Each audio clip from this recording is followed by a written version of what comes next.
โอ้มันว่าอยุ่ใส่ไอติมอยุ่ใส่อยู่กระจกชู ตาตาเย้ป้าไทยผิดเย้ตาตาไปเที่ยวสายเอ๊ะนี่พาฮันนามาเที่ยวเป็นมาลูกพาฮันนามาเที่ยวพาร์คสั้นนี่ลูก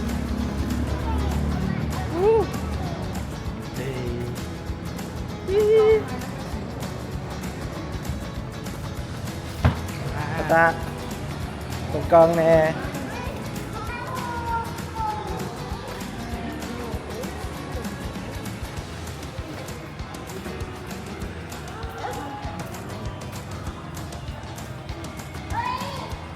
ว้าวสุดหนี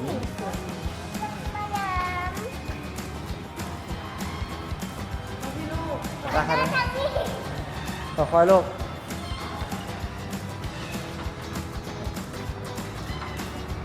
ลูกแข็งๆเลยลูกแข็งๆครับ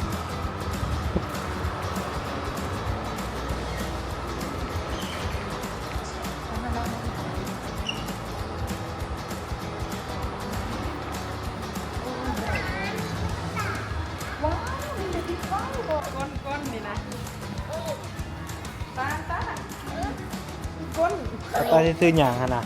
เอาห้อยไว้ซื้อให้เพื่อนไหม เราไปในวิดีโอยาวมันเป็นยังไงครับ นี่ก้นนุ่มนี่นะก้นโมเมนก้นหรือก้นนี่นะ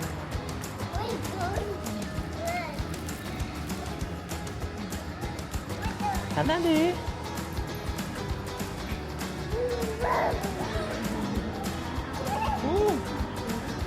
มันยังลูกไปเดี๋ยวเราจะมาซื้อกับเพื่อนไว้เอาไว้ก่อนลูกเอาไว้ก่อนไว้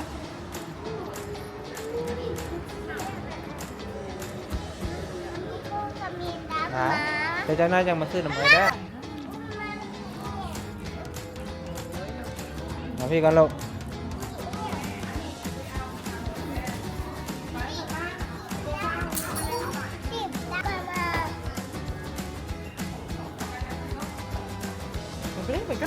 อุ้ยน่าไอ้มาเด้อตาบุแลนไปไกลลูกไปเบิ่งดูตาแลนไปแล้วนะมาลูกมาพี่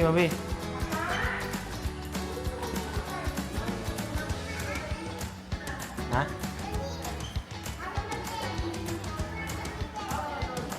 ดูฮันนาพี่ลูกไปจับแขนน้องไปพูดจับแขนน้องเลยตาจับแขนน้องจับมือลูกจับมือ ไปพูดมาพาตามาพี่มาทางนี้ลูก มีโล่ซื้อโล่ใส่โล่เป็นจุด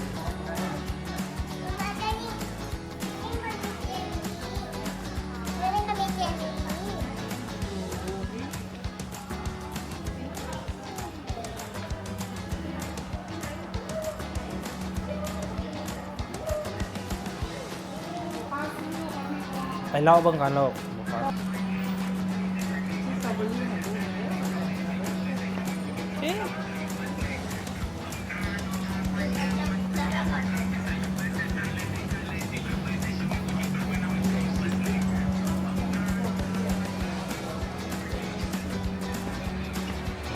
ตา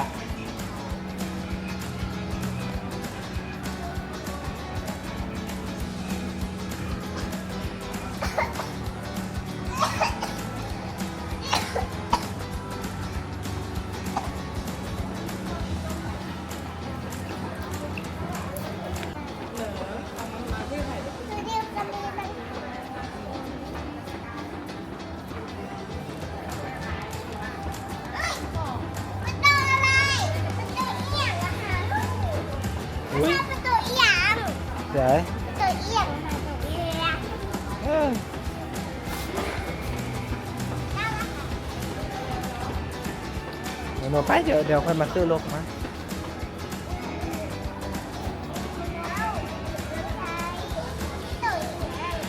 ตัวเป็ดอันนั้นนะ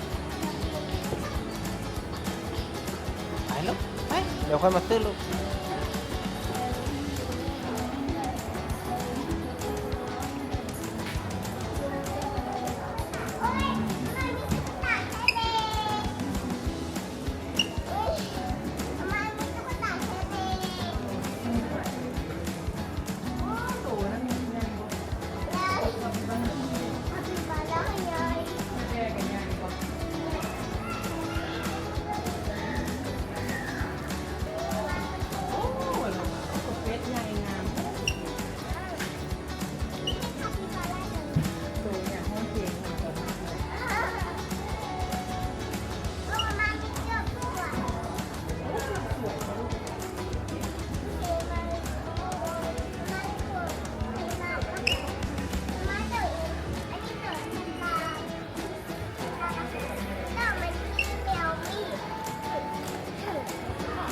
พัตตา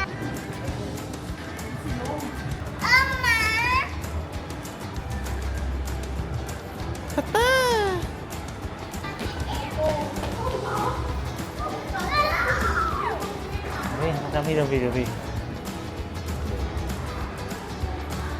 อุ้ย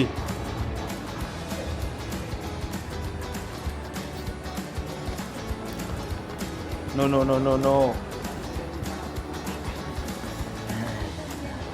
คิดดื้อหลายอันหน้าผู้ใดคิดดื้อคิดดื้อหลาย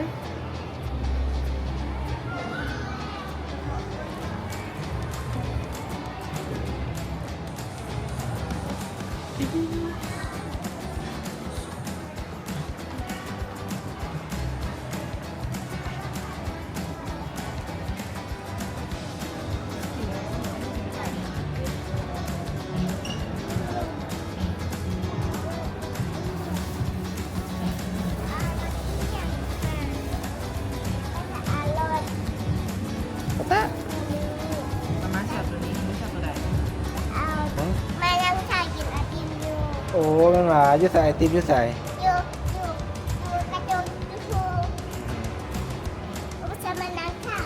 เห็นป่ะโอ้สามพ่อลูกพัตตาน้องบิงน้องไบค์ก่อนเลย เนี่ยนั่งดีนั่งไหว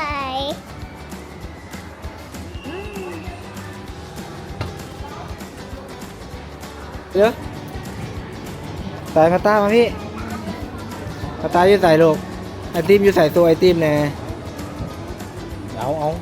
ถ้าหามาม้าเมื่อไหร่ลูกพัตตามาเด็ถ้าหามาม้าเมื่อไหร่แซ่บเห็นป่ะไปหามาม้าถ้าหามาม้าอยู่โต๊ะไอ้ ไอติมก็มาละสำคัญ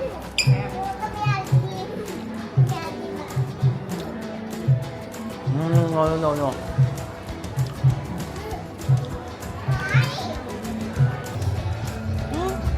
ทำมั่มปอนอะไรเนี่ย เอ้ยมันสีย้อยสักของกับเจ้านะ พัตตาลงมาไว้ลูก มันสีย้อย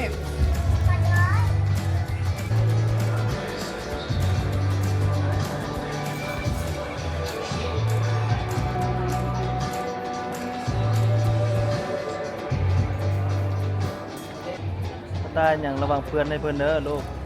ตา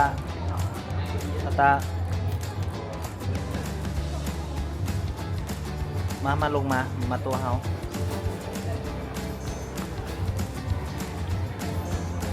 อันนี้เป็นไอติมอันนี้เป็นไอติมมหาไอติมสี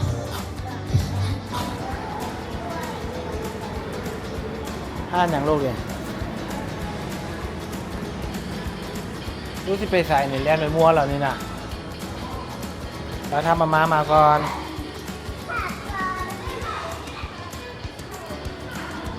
ค่ะก่อนทำมามุก เอ ก่ อ อน จับมือก่อนย่างของเล่นกำลังเยอะ เอาโดนเลยโดนตุ่มโอเคเอาเลือกเอาตัวหนึ่งตัวด้านนั้นบ่เอาได้ใจายเงินเอาไว้ก่อนไอ้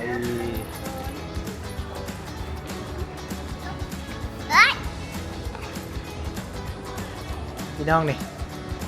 พี่น้องดิรู้เอาอย่างวะ ห้างของปลาต้องแบบนี้ นะอีน้องดิ น้องเอาแบบนี้บอก ไม่อย่างนั้น กุ้งนุ่มเอาไว้ปีบเล่น อู้นี่ขายาวอ่ะดึงเบิ้งแน่โอเคเอาขอบใจก่อนทุกๆกันลูกพอแล้วคืออันเดียวพอแล้วลูกอืมตัวอย่างตัวบีบเนี่ย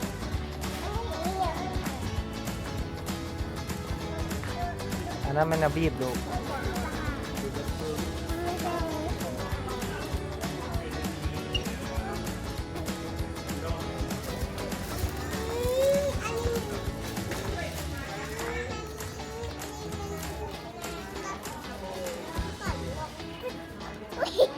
หรือจะเอาตัวนี้วะ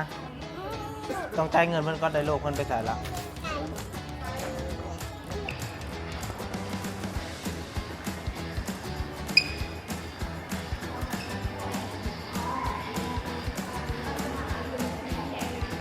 ไปไปต่อมาหันหน้ามากินผิดอยู่ได้หรอกไม่ซื้อกลับแล้วนี่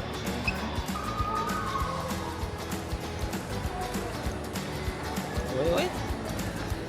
ไปถ่ายลูกหันหน้าไปถ่ายปาตาเดี๋ยวทางนี้มาเอ้ยมาทางนี้ลูกมาทางนี้ลูกไปทางนี้ ไม่